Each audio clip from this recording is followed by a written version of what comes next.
ಶ್ರೀ ಕ್ಷೇತ್ರ ಕೈವಾರ ತಾತಯ್ಯನವರ ಧರ್ಮಾಧಿಕಾರಿ ಆಗಿರುವಂಥ ಸನ್ಮಾನ್ಯ ಡಾಕ್ಟರ್ ಜಯರಾಮಣ್ಣನವರೇ, ವೇದಿಕೆ ಮೇಲೆ ಆಸೀನರಾಗಿರುವಂಥ ಸಾಯಿ ಪ್ರತಾಪಣ್ಣನವರೇ, ಡಿ.ಕೆ. ಮೋಹನ್ ಬಾಬುನವರೇ, ವೆಂಕಟೇಶಣ್ಣನವರೇ, ಮಮತಾ ದೇವರಾಜನವರೇ, ದಾಸಿ ರಾಮಣ್ಣನವರೇ, ಹಾಗೆ ಡಾಕ್ಟರ್ ತ್ಯಾಗರಾಜ ಅಣ್ಣನವರೇ, ಎಲ್ಲ ವೇದಿಕೆ ಮೇಲೆ ಇರುವಂಥ ಎಲ್ಲ ಗಣ್ಯರೇ, ಬಂಧುಗಳೇ, ಇವತ್ತು ಈ ಶುಭ ದಿನ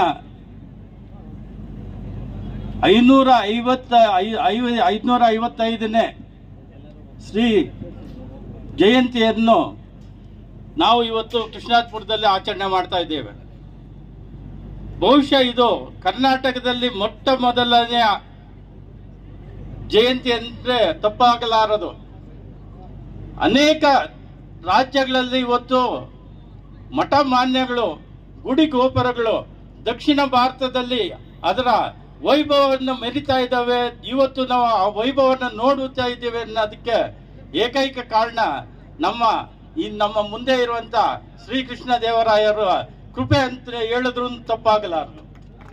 ಬಂಧುಗಳೇ, ತಮ್ಗೆಲ್ಲರಿಗೂ ಗೊತ್ತಾಗಿರ್ಬೋದು, ಉತ್ತರ ಭಾರತದಲ್ಲಿ ನಾವು ಎಲ್ಲೂ ನಮ್ಮ ದಕ್ಷಿಣ ಭಾರತದಲ್ಲಿ ನೋಡುವಂತ ಮಠ ಮಾನ್ಯಗಳು, ಗುಡಿ ಗೋಪುರಗಳು ಇವತ್ತು ಕಾಣಲ್ಲ. ಅದಕ್ಕೆ ಕಾರಣ ಅಂದಿನ ರಾಜರಿಂದ ನವಾಬರು ಆ ಉತ್ತರ ಭಾರತದಲ್ಲಿ ಇರುವಂತ ಎಲ್ಲ ನಮ್ಮ ಗುಡಿ ಗೋಪುರಗಳನ್ನು ಧ್ವಂಸ ಮಾಡಿ ಆಳಿದಂತ ರಾಜರು. ಆದರೆ ನವಾಬರನ್ನ ದಕ್ಷಿಣ ಭಾರತದಲ್ಲಿ ಕಾಲು ಹಿಡಿದೇ ಓಡಿಸಿ ತನ್ನ ವೈಭವನ್ನ ಮೆರೆದಂತ ಏಕೈಕ ಚಕ್ರವರ್ತಿ ಅಂದ್ರೆ ತಪ್ಪಾಗಲಾರದು. ಶ್ರೀಕೃಷ್ಣ ದೇವರಾಯರ ಶ್ರಮ ಮತ್ತೆ ಅವ್ರು ಕೊಟ್ಟಂತ ಕೊಡುಗೆ ಇವತ್ತು ನಮ್ಮ ತಿರುಪತಿಗೆ ಅವರ ಕೊಟ್ಟಂತ ಕೊಡುಗೆ ಅಪಾರವಾದದ್ದು. ಅಂತ ವೈಭವವನ್ನ ಮತ್ತೆ ಸುಭಿಕ್ಷವಾದಂತ ದಕ್ಷಿಣ ಭಾರತವನ್ನು ಆಳಿದಂತ ಏಕೈಕ ರಾಜ್ಯ ಅಂದ್ರೆ ಶ್ರೀಕೃಷ್ಣ ದೇವರಾಯರು. ಅಂತ ರಾಜರನ್ನ ಇವತ್ತು ನಮ್ಮ ಕರ್ನಾಟಕದಲ್ಲಿ ಅದನ್ನ ನಿರ್ಜುಮ್ನಿಂದ ಆಚರಿಸಬೇಕಂತ ಜವಾಬ್ದಾರಿಯನ್ನ ಸರ್ಕಾರ ಮರ್ತಿದೆ. ಇವತ್ತು ನಾವು ಕೃಷ್ಣರಾಜಪುರದಲ್ಲಿ ಸರ್ಕಾರಕ್ಕೆ ನಾವು ಒಂದು ಮನವಿಯನ್ನು ಕೊಡ್ತಾ ಇದ್ದೇವೆ, ಹಾಗೆ ಅವ್ರಿಗೆ ಎಚ್ಚರಿಕೆಯನ್ನು ಕೊಡ್ತಾ ಇದ್ವಿ.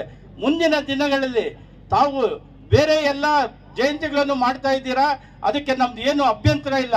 ಆದ್ರೆ ದಕ್ಷಿಣ ಭಾರತವನ್ನೇ ಆಳಿ ಮೆರೆದು ಮತ್ತೆ ಇಡೀ ವೈಭವವನ್ನ ಕಾಪಾಡಿದಂತ ಶ್ರೀಕೃಷ್ಣ ದೇವರಾಯರವರ ಜಯಂತಿಯನ್ನು ಸರ್ಕಾರದಿಂದ ಅತಿ ಹೆಚ್ಚಿನ ರೀತಿಯಲ್ಲಿ ನೀವು ಆಚರಣೆ ಮಾಡಬೇಕು ಅಂತ ನಾನು ಈ ವೇದಿಕೆಯಿಂದ ಕರೆ ಕೊಡ್ತಾ ಇದ್ದೇನೆ.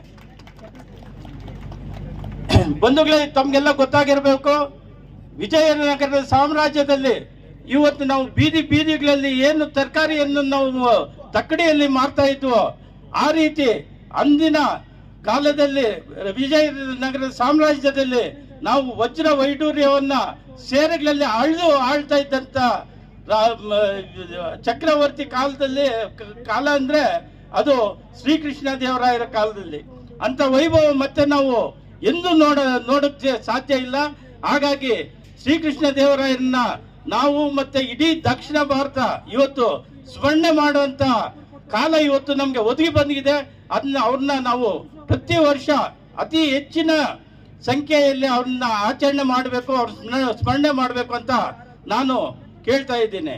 ಮತ್ತೆ ಈಗ ಇನ್ನೊಂದು ವಿಷಯ ಹೇಳ್ಬೇಕಾದ್ರೆ, ಬಂಧುಗಳೇ, ತಮ್ಗೆಲ್ಲರಿಗೂ ಗೊತ್ತಾಗಿರ್ಬೇಕು, ನಾವು ಬಲಿಜ ಜನಾಂಗ 1994ರಲ್ಲಿ 2A ಅನ್ನು ಕಳ್ಕೊಂಡಿದ್ವಿ.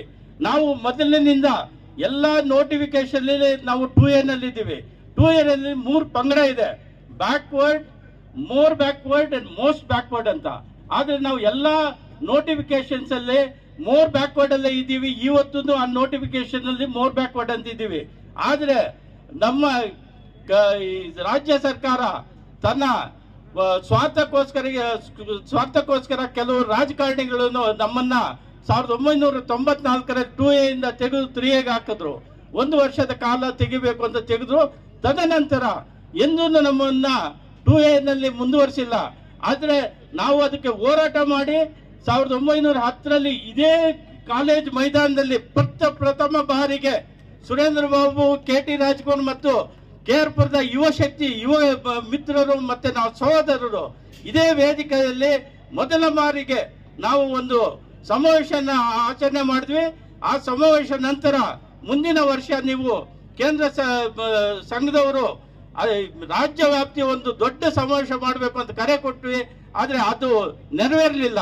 ಹಾಗಾಗಿ ಮತ್ತೆ ನಾನು KT ರಾಜ್ಕುಮಾರ್ ಮತ್ತೆ ಕೃಷ್ಣರಾಜಪುರ ಸಹೋದರರು ಮತ್ತೆ ನಾವು 2011ರಲ್ಲಿ ಮತ್ತಿನ್ನೊಂದು ಸಮಾವೇಶ ಮಾಡಿ ಆ ಸಮಾವೇಶದಲ್ಲಿ ನಾವು ಎಜುಕೇಶನ್ಗೆ ರಿಸರ್ವೇಶನ್ ಪಡ್ಕೊಂಡಿದ್ದೇವೆ, 2A ರಿಸರ್ವೇಶನ್ ಅನ್ನ. ಆ 2A ರಿಸರ್ವೇಶನ್ ಕೊಟ್ಟಂತ ಸಂದರ್ಭದಲ್ಲಿ ಬೇರೆ ಸಮುದಾಯದವರು ಹೈಕೋರ್ಟ್ನಲ್ಲಿ ರಿಟ್ ಅರ್ಜಿ ಹಾಕಿದ್ರು. ಆ ರಿಟ್ ಅರ್ಜಿಯನ್ನು ನಾವು ಸಮರ್ಥವಾಗಿ ಅದನ್ನ ಚಾಲೆಂಜ್ ಮಾಡಿ ಅದನ್ನ ಮನಗಟ್ಟು ಮಾಡಿ ಕೋರ್ಟ್ಗೆ, ಆವಾಗ ಕೋರ್ಟ್ ಅದನ್ನ ಎತ್ತಿ ಹಿಡ್ತಿದೆ. 2A ನಮ್ಗೆ ಕೊಟ್ಟಂತ ಎಜುಕೇಶನ್ ಕೊಟ್ಟಂತ ಸರ್ಕಾರ ಕೊಟ್ಟಂತ ತೀರ್ಪನ್ನ ಎತ್ತಿ ಹಿಡಿದಿದೆ. ಹಾಗೇನೆ ಎಜುಕೇಶನ್ ನಾವು 15(4) ಅಂತ ಕರಿತೀವಿ, ಆರ್ಟಿಕಲ್ 15(4). ಎಂಪ್ಲಾಯ್ಮೆಂಟ್ ಮತ್ತೆ ರಾಜಕೀಯಕ್ಕೆ ಆರ್ಟಿಕಲ್ 16(4) ಅಂತ ಕರಿತೇವೆ. ನಮ್ಗೆ 15(4) ಮಾತ್ರ ಕೊಟ್ಟಿದ್ದಾರೆ ಸನ್ಮಾನ್ಯ ಯಡಿಯೂರಪ್ಪನವರು, ಅಂದಿನ ಮುಖ್ಯಮಂತ್ರಿ ಆಗಿದ್ದವರು. ಆದ್ರೆ ಆರ್ಟಿಕಲ್ 16(4) ಕೊಟ್ಟಿಲ್ಲ. ಹಾಗಾಗಿ ನಾನು ಕರ್ನಾಟಕ ಹೈಕೋರ್ಟ್ ನಲ್ಲಿ ಒಂದು ರಿಟ್ ಅರ್ಜಿಯನ್ನು ಹಾಕಿದ್ದೇನೆ. ನಮ್ಗೆ ಆರ್ಟಿಕಲ್ 16(4) ಅನ್ನು ನಮ್ಗೆ ರಿಸರ್ವೇಶನ್ ಕೊಡಬೇಕು ಅಂತ ಈಗಲೂ ಪೆಂಡಿಂಗ್ ಇದೆ. ಹಾಗಾಗಿ ನಾವು ಮುಂದಿನ ದಿನಗಳಲ್ಲಿ ನಮ್ಮ ಹೋರಾಟ ಪ್ರತಿಯೊಂದು ಹಂತದಲ್ಲೂ ನಮ್ಮ ಜನಾಂಗಕ್ಕೋಸ್ಕರ, ಏಳಿಗೆಗೋಸ್ಕರ ನಾವು ಶ್ರಮಿಸಬೇಕು ಅಂತ ಕೇಳ್ಕೊತಾ ಇದ್ದೀನಿ. ಹಾಗೇನೆ ಇವತ್ತು ಈ ಕೃಷ್ಣದೇವರಾಯ ಜಯಂತಿಯನ್ನು ಇಡೀ ರಾಜ್ಯದಲ್ಲಿ ಪ್ರಪ್ರಥಮ ಬಾರಿಗೆ ನಾವು ಆಚರಣೆ ಮಾಡ್ತಾ ಇರೋದಕ್ಕೆ ನಮ್ಮ ಧರ್ಮಾಧಿಕಾರಿಗಳಾದ ಶ್ರೀ ಜಯರಾಮ್ ಅವರ ಕೊಡುಗೆನೂ ಇದೆ ಅಂತ ಹೇಳ್ತಾ ನನ್ನ ಮತ್ತೆ ಕೃಷ್ಣರಾಜಪುರದ ಯುವ ಸಮೂಹ ಮತ್ತೆ ಕೋಲಾರ, ಚಿಕ್ಕಬಳ್ಳಾಪುರ ಎಲ್ಲಾ ಕಡೆಯಿಂದ ನಮ್ಮ ಬಂಧುಗಳು ಮತ್ತೆ ಆಂಧ್ರ ಪ್ರದೇಶದ ಹೆಚ್ಚಿನ ಸಂಖ್ಯೆಯಲ್ಲಿ ಇವತ್ತು ಈ ಕಾರ್ಯಕ್ರಮಕ್ಕೆ ಬಂದಿರೋದಕ್ಕೆ ನಿಮ್ಮೆಲ್ಲರಿಗೂ ಹೊಂದಿಸ್ತಾ ನನ್ನ 2 ಮಾತನ್ನ ಆಡ್ಲಿಕ್ಕೆ ಅವಕಾಶ ಕೊಟ್ಟದ್ದು ನಿಮ್ಮೆಲ್ಲರಿಗೂ ಹೊಂದಿಸಿ ನನ್ನ ಮಾತನ್ನು ಮುಗಿಸ್ತಾ ಇದ್ದೀನಿ. ಜೈ ಹಿಂದ್, ಜೈ ಕರ್ನಾಟಕ, ಜೈ ಬಲ್ಜಾ, ಜೈ ಜೈ.